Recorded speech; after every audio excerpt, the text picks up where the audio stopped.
rising tensions. New Russian attacks draw condemnation and concern about an escalated war in Ukraine. Empowering parents. House Republicans unveil a parent's Bill of Rights to monitor what schools are teaching children. After the storm, how education in Florida is impacted by destruction from Hurricane Ian. And church in the modern world, celebrating a milestone anniversary of the Vatican II Council. On EWTN News Nightly for Tuesday, October 11th, 2022.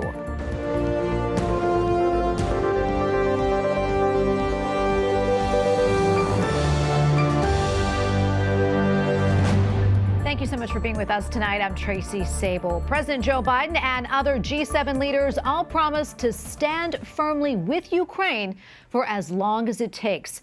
They held a virtual meeting to discuss Russia's escalating attacks, including another round of missile strikes today. White House correspondent Owen Jensen reports. Tracy, the G7 released a 13-point statement today after their meeting warning that any use of chemical, biological, or nuclear weapons by Russia would be met with severe consequences.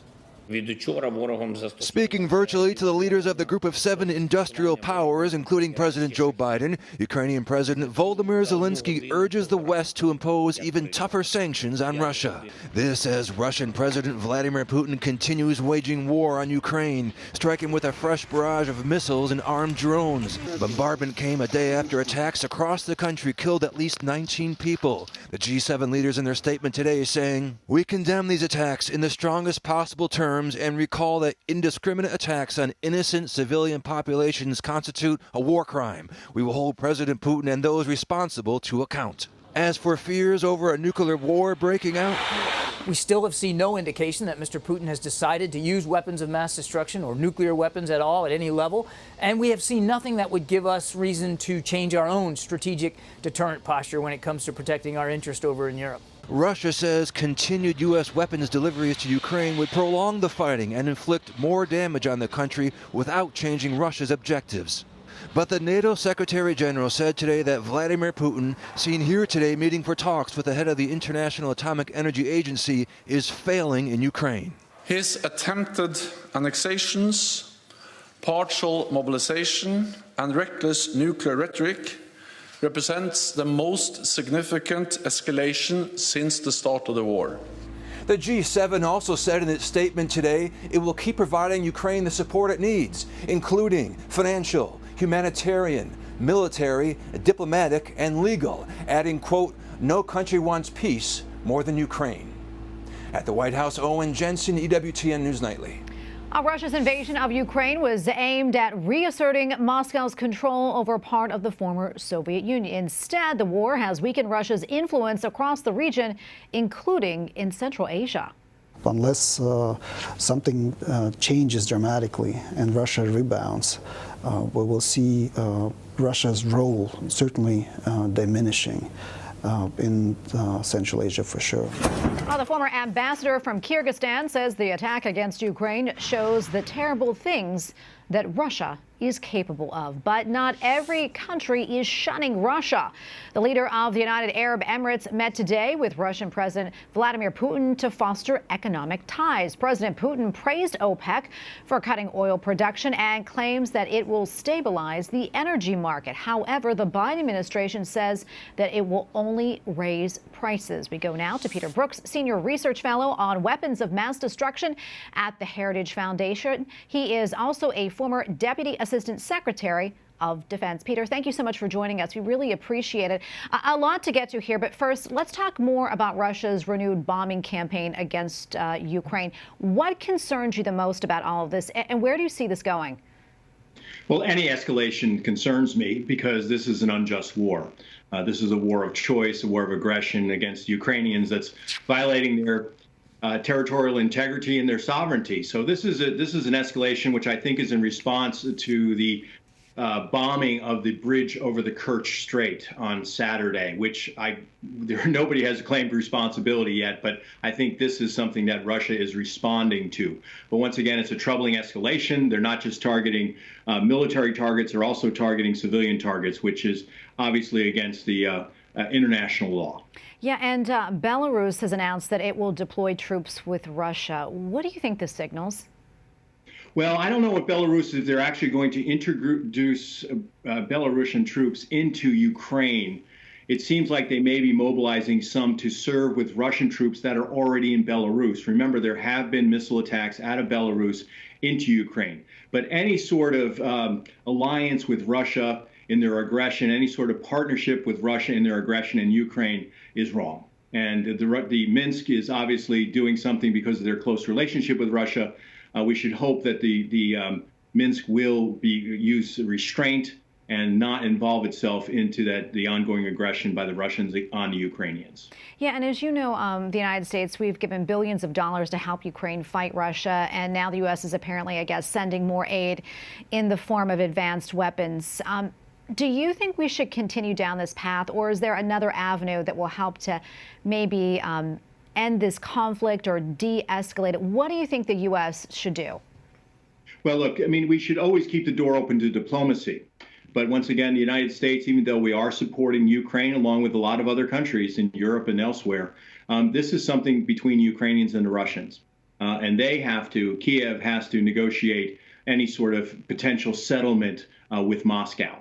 We can certainly facilitate diplomacy, but it's not up to us to call for any sort of end to this war in terms of a particular settlement. This is something, once again, between Ukraine and Russia, and the United States is undertaking efforts, the rightful efforts, to support the Ukrainians in their desire for peace, their desire for stability, territorial integrity, and obviously their own sovereignty. Yeah, and there's also a concern about a nuclear threat because of this. Also a nuclear threat in North Korea. Today, South Korea's president says the nuclear threat from Pyongyang is, quote, becoming more serious each day. That said, how concerned are you about this?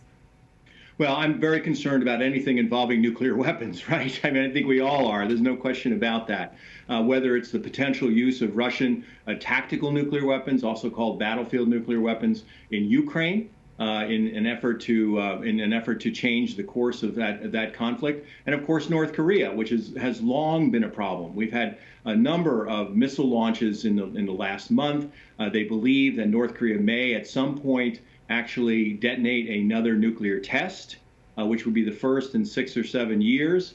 And obviously these things are destabilizing and they're troubling because there are people, there are leaders who have their finger on the button that could open up a significant conflict, whether it's in Asia or even escalate things that are already happening in Europe. And what do you think the U.S.'s response to all this should be when it comes to North Korea?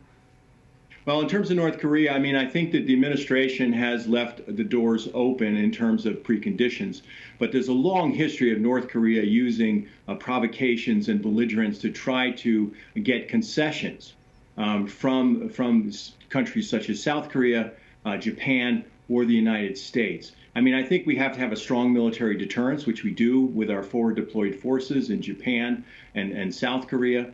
We have to continue to deter North Korea from aggression. Remember, going back to 1950 in the Korean War, it was North Korea that invaded the South. They still say they plan to reunite North and South Korea, and they're willing to do it using military means. So deterrence, military forward presence, strong diplomacy and declaratory policy are very critical in dealing with North Korea. But it just shows you the challenges that the United States faces, whether it's Russia, whether it's Iran's nuclear program, another program we haven't spoken about, North Korea, or China, which is a major challenge to the United States in the currently and in the future ahead. Peter, we have probably 30 seconds left or so, but any final thoughts on what we see playing out right now around the world? Well, we have significant challenges, and we need strong diplomacy, and that'll be critical for this administration to provide that to us. It's also important for Congress to play a role here in terms of American foreign policy and national security. And I think we're best when we are able to achieve peace through strength, which means we have to be strong politically, diplomatically, economically, as well as in terms of our military capabilities. We're going to leave it right there. Peter, thank you so much for your time today and for your insights. We really appreciate it. You're welcome. With only 28 days until Election Day, both parties are pouring millions into swing districts, hoping to highlight issues that could sway voters. Education remains a crucial topic for families. Capitol Hill correspondent Eric Rosales has more. Republicans and Democrats clearly have different priorities. Republicans want to empower parents, while Democrats are bragging about lowering the cost of prescription drugs and going after gun manufacturers. They say it's about putting people over politics. We're going to talk about bringing jobs back to the United States, investing in our communities, the Infrastructure Improvement and Jobs Act, those as well as reproductive freedoms that the chairman mentioned. Those are the priorities. That's what's happening on the ground. Republicans say what's happening on the ground is woke curriculum in schools. As part of their commitment to America, they're focusing on education and a parent's Bill of Rights. Congresswoman Julia Letlow, a former educator, wrote the bill. You should, as a parent, have the right to view your child's curriculum at any time. You should also know what your taxpayer dollars are going towards. And if you don't like something, you should be able to lawfully go to your school board and voice your concerns. Republicans say parents shouldn't be ignored or called domestic terrorists just for speaking up. I think every parent should have the right or the choice or the say to where their child goes to school and what gets taught. That is the parent's right. I mean, that's a fundamental right. They add parents should be able to decide what school their child should attend, including Catholic schools. Every child has a certain amount of dollars that's allocated to he or she. That child should be able to put that little backpack with those dollars, and the mom should be and dad should be able to figure out exactly where they go based on what's working for them. Republicans tell me that they're also committed to defending fairness in women's sports by allowing only female-born athletes to compete. They say it's important for the NCAA and the Biden administration to open their eyes and see the damage that's being done. At the Capitol, Eric Rosales, EWTN News Nightly. Coming up, the challenge of reopening Florida's schools in the wake of Hurricane Ian.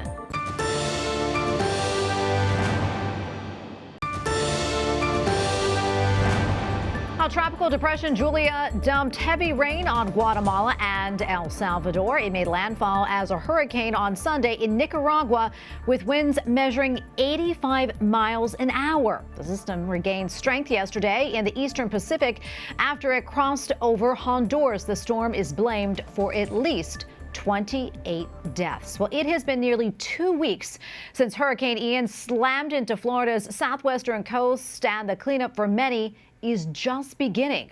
While some schools open for the first time on Monday, others will remain closed for at least another week. Some residents in the Fort Myers area were able to return to their homes for the first time over the weekend since the monster storm hit. Mangled metal, broken furniture, and piles of debris line this street in Fort Myers, Florida, as people clean up the damage from Hurricane Ian. You go down the road here, there's people that have nothing. Nearly 2 weeks after the monster storm slammed into Florida's southwestern coast, Tom Delforge finally returned to his home. Much of the furniture on the first floor was ruined, and mud marks lined the walls, showing just how high the water rose. I just couldn't imagine this. While the damage is devastating, even worse could be the bill to fix it. FEMA funding will bring some relief, but insurance companies may not cover all of the costs. I thought hurricane insurance covered surge because that's part of a hurricane. It does not. Meanwhile, in Sarasota County, some schools finally opened their doors Monday after crews worked around the clock to fix the damage. We fully realize that this is a time of transition, rebuilding, and recovery. It could take several more days for other schools to reopen. Many buildings suffer severe water damage and loss of power. Our team is providing increased emotional supports at our schools. The death toll from Hurricane Ian could continue to rise as dive crews search cars and homes still submerged in water. Also in Florida, the seafood industry confronts challenges to recover. One manager of a shrimp boat fleet says that his employees are depending on quick repairs. If they get put back in the water, 90% of them can go fishing in a couple weeks. Jesse Clapman oversees 300 people who work on a dozen vessels in Fort Myers Beach. He says they are not going to give up because the boats are also where families live while they're fish. Shrimping makes up the largest portion of Florida's seafood business, tallying almost $52 million in 2016. Up next, the legacy of the Second Vatican Council and its 4 papal saints on a milestone anniversary.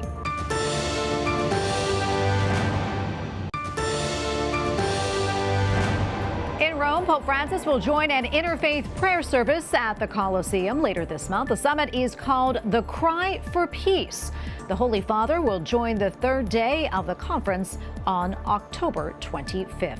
Pope Francis celebrated a special Mass at St. Peter's Basilica this afternoon on the anniversary of the opening of the Second Vatican Council. EWTN Vatican Bureau Chief Andreas Thonhauser has more about this crucial event in church history. Today, the Catholic Church commemorates the 60th anniversary of the beginning of the Second Ecumenical Council of the Vatican. On October 11, 1962, the 21st and most recent Council of the Catholic Church was just beginning, convoked by Pope St. John XXIII on January 25, 1959. The first session of the Council was interrupted by the death of St. John XXIII on June 3rd of the next year. The other 3 sessions were convoked and presided over by his successor, Pope St. Paul VI, until the end of the work in December of 1965. The Catholic bishops discussed matters regarding the life of the Church and its openness to requests of the modern and contemporary world.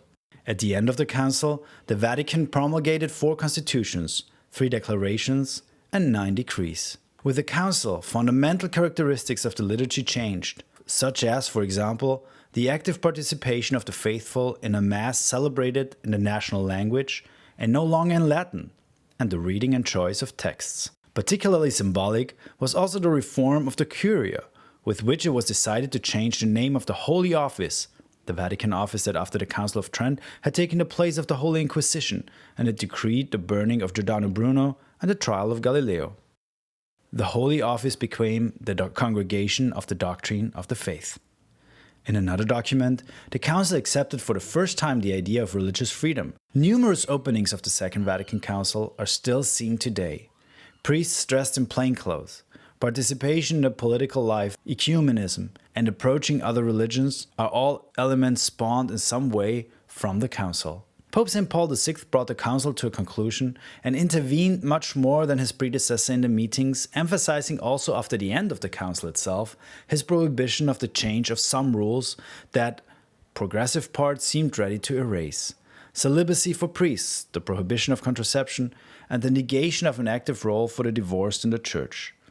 In substance, the Vatican did not rewrite the fundamental dogmas of the Church, creating a net separation with the past, but it gave the Church a new series of directives that could be applied in different ways according to the circumstances dictated by the times and places.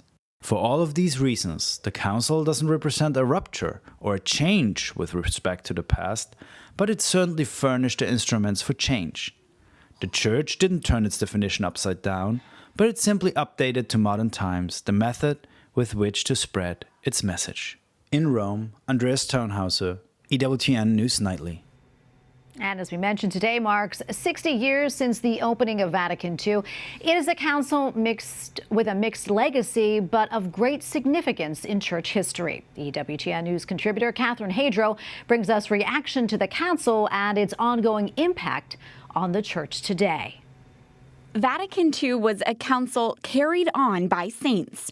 St. John XXIII called for it, St. Paul VI continued it, and Blessed John Paul I and St. John Paul II took part in it. The Second Vatican Council started, even though the first one never quite finished. Technically, it was not finished.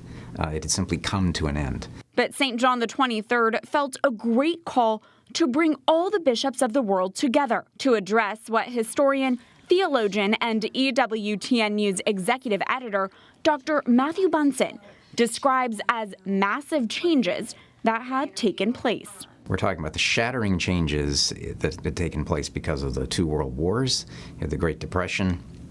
You had as well the immense changes in society, technology, communications that had taken place. So the fundamental question that he wanted to address was, how is it possible for the church to communicate to the modern world the unchanging truths of the faith, but in a way that the modern world could understand, that it could actually take to its heart and to mind? Monsignor Paul McPartlin is a professor of historical and systematic theology at the Catholic University of America and a Vatican II expert.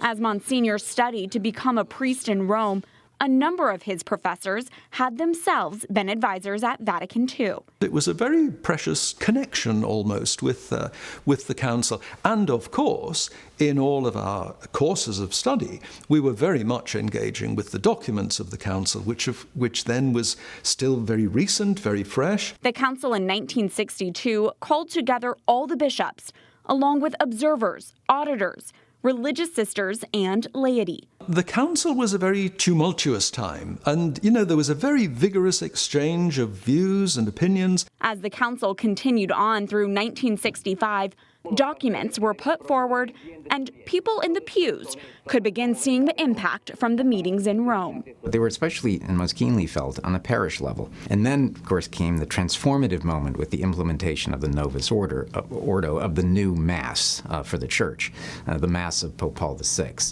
That really ended one era and began another liturgically in the life of the Church, but most especially for the daily lives of Catholics. There were other effects as well: enhanced awareness of Scripture, greater ecumenical engagement, and, as McPartlin shares, a reminder of the Church's mission.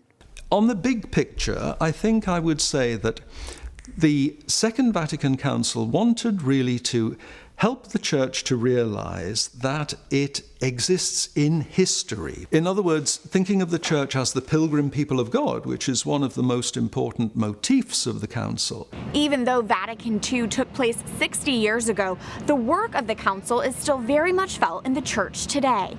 Vatican II is immensely relevant, looking at the history of the Church. A great council often takes 100 years before its teachings have really got into the bloodstream of the Church, until its teachings have been received. And as Pope Francis, often says, that means that we're really only halfway through with Vatican II.